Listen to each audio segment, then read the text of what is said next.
బతుకమ్మ సాంప్రదాయం ఎలా మొదలైందో చెప్పడానికి ఎన్నో కథలు ప్రచారంలో ఉన్నాయి. తెలంగాణ ప్రాంతాన్ని ఒకప్పుడు రాష్ట్రకూట రాజులు పరిపాలించేవారు. వారి వద్ద వేములవాడ చాళుక్యులు సామంతులు. వీరికి చోళులు విరోధులు. ప్రస్తుత తెలంగాణ ప్రాంతాన్ని తైలపాడు అనే చాళుక్యుడు పరిపాలించి మరణించాక అతని కుమారుడైన సత్యాశ్రాయుడు రాజపీఠాన్ని అధిష్ఠించిన రోజుల్లో ప్రస్తుత కరీంనగర్ జిల్లా వేములవాడలో ప్రసిద్ధి చెందిన రాజరాజేశ్వర ఆలయంలో ఉన్న రాజరాజేశ్వరి తల్లి ఆపదల్లో ఉండేవారికి అండగా ఉండేదని అప్పటి ప్రజలు నమ్మేవారు. ప్రజలే కాదు, చాళుక్యుల విరోధి రాజైన పరాంతక సుందర చోళుడు కూడా రాష్ట్రకూటుల నుంచి ఆపద తలెత్తినప్పుడు రాజరాజేశ్వరికి భక్తుడిగా మారిపోయాడు.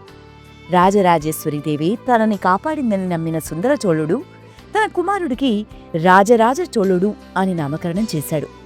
ఇతనే పొన్నియిన్ సెల్వన్ అని ఒక సినిమా కూడా ఈ మధ్య వచ్చిందని మీకు తెలుసనుకోండి.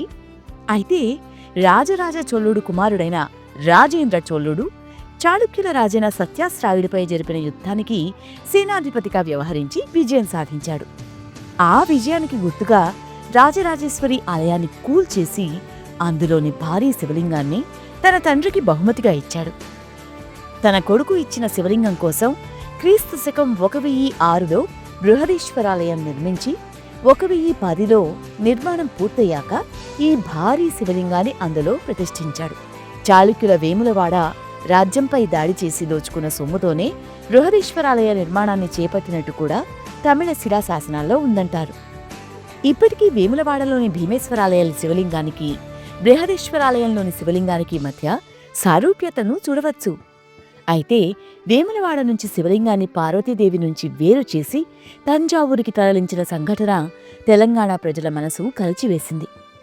తమ దుఃఖాన్ని చోళులకు తెలియచేస్తూ శివుడు లేని పార్వతి గురించి పాటలుగా పాడుతూ పార్వతిని ఊరడించే ప్రయత్నంలో భాగంగా పూలతో మేరుపర్వతంలా బతుకమ్మని పేర్చి దానిపై పసుపు గౌరమ్మను రూపొందించి దసరా సందర్భంలో 9 రోజులు ఆటపాటలతో పదే పదే తలుస్తూ తిరిగి రమ్మని అంటూ నీళ్లలో వదలడం ఒక పండుగగా మారింది. అలా ప్రతి ఏడాది బతుకమ్మను పండుగగా జరపడం ఆనవాయితీగా మారింది. బతుకమ్మ పేరు కూడా బృహదమ్మ నుంచి వచ్చిందే. బతుకమ్మ సందర్భంగా గౌరమ్మను పసుపు రంగు పూలతో పేర్చి 9 రోజుల పాటు ఆటపాటలాడి పూలను నీటిలో వదులుతారు. బహుశా దేశ చరిత్రలోనే మొదటిసారిగా ఒక అకృత్యానికి, అన్యాయానికి అహింసాపూర్వక సత్యాగ్రహాలతో నిరసన తెలిపిన ఏకైక ప్రక్రియ బతుకమ్మే ఏమో. తెలంగాణ రాష్ట్రం వచ్చాక ఈ పండుగకు మరింత ప్రాచుర్యం వచ్చినా బతుకమ్మ దాదాపు 1000 ఏళ్లుగా ఇక్కడి ప్రజల ఇంటి దేవతగా పూజింపబడుతోంది.